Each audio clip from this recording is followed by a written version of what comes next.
ผมเจ้าวันนี้เอาบุญมาฝากกันเช่นเคยนะเจ้าวันนี้เพชรปามาทำบุญที่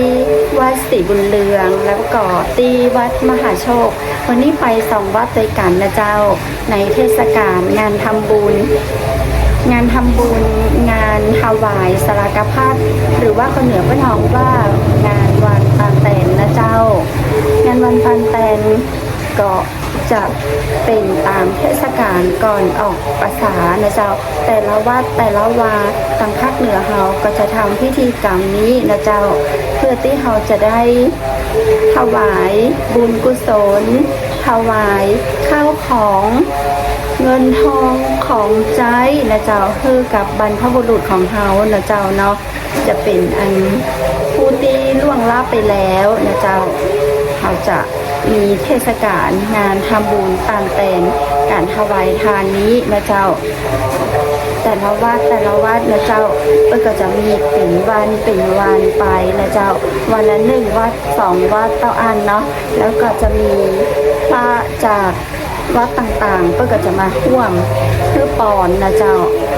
จากท่านเขาก็จะถวายปัจจัยเครื่องทายธรรมฟังพระเทศสวดมนต์เป็นกิจกรรมที่ดีนะเจ้าของพุทธศาสนาฟังล้านนาเฮาที่ทำกันมา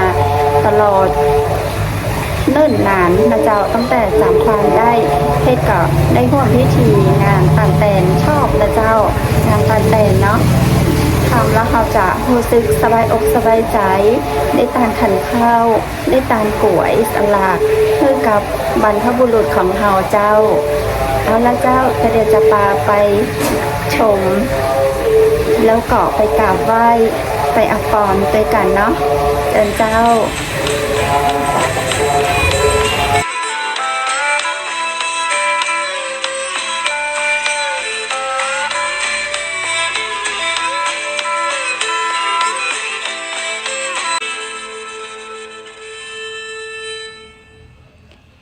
การถวายสิ่งของเครื่องใจพระพุทธพระธรรมพระสงฆ์เพื่อชำระบาปกรรมจากการลักขโมยของพ่อของแม่ปู่ย่าตายายของสงฆ์หรือว่าของอื่นๆโดยมีความเชื่อว่า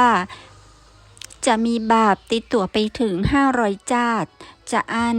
จึงนำสิ่งของถวายพระพุทธพระธรรมพระสงฆ์เพื่อใจหนี้กรรมเก่าเพื่อให้บาปกรรมเบาบางสูญหายไปจากนั้นถ้าบ่ได้ลักขโมยของไผ่แหมบาปกรรมก็จะบ่เกิดขึ้นอันนี้เป็นการป้องกันแหมต่าง1ตัวเจ้า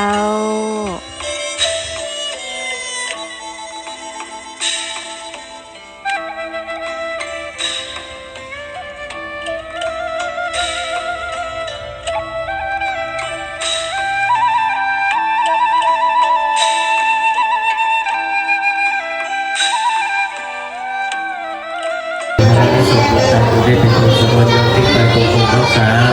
ท่านเจ้าสมณะสถาปนมะบุญราชธาญาติโยมที่อยู่ในความที่อยู่ในสุนัยุวัฒน์ไปดีปีชายแต่รูปดีโกมีราชดาแปรข้าศึกสัตว์ไปจุเยจุบันการและจุจักนีสัพพิติโยวิวัชโตสัพพะโรโกวิญญาสันตุปเตภวะตันตรายโยสุขีติกายุโกภวะอภิมาทนาเสดสนิจังหวะทางปัจจายิโนจัตตารุธรรมวรันติอายุวันสุขังปรังนิพพานังปรมังสุขัง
ประเพณีตามแต่นี้เป็นวิธีการทำให้คนได้ตระหนักถึงและก็ทำคุณธรรมความดีเป็นกุศลและกรรมใหญ่นะเจ้าเพื่อทดแทนอกุศลกรรมเก่าที่หนักและแรงกว่าในอดีตเพื่อให้คนในสังคมเชื่อในเรื่องผลแห่งกรรมหรือกฎแห่งกรรมนะเจ้า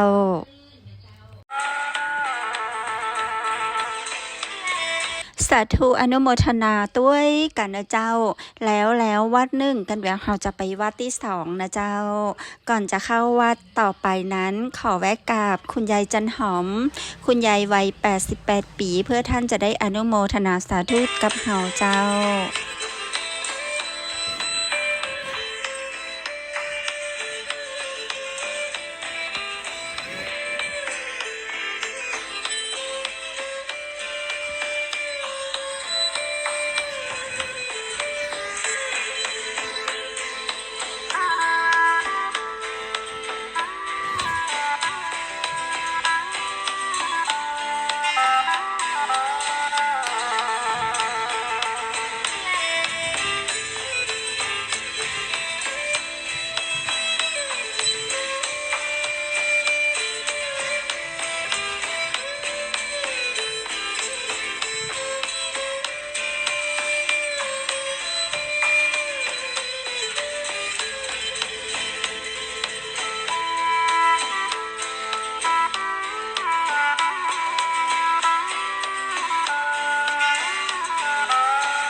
คุณผู้ชมเจ้า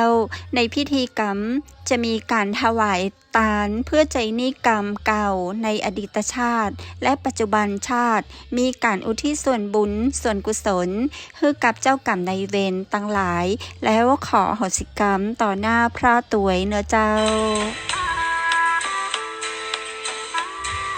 และที่วัดมหาโชคเพชรก็ได้มีโอกาสปากับนายสมบัติยศิลป์สสจังหวัดแม่ฮ่องสอนท่านก็มาร่วมงานตานแต่นตัวเจ้า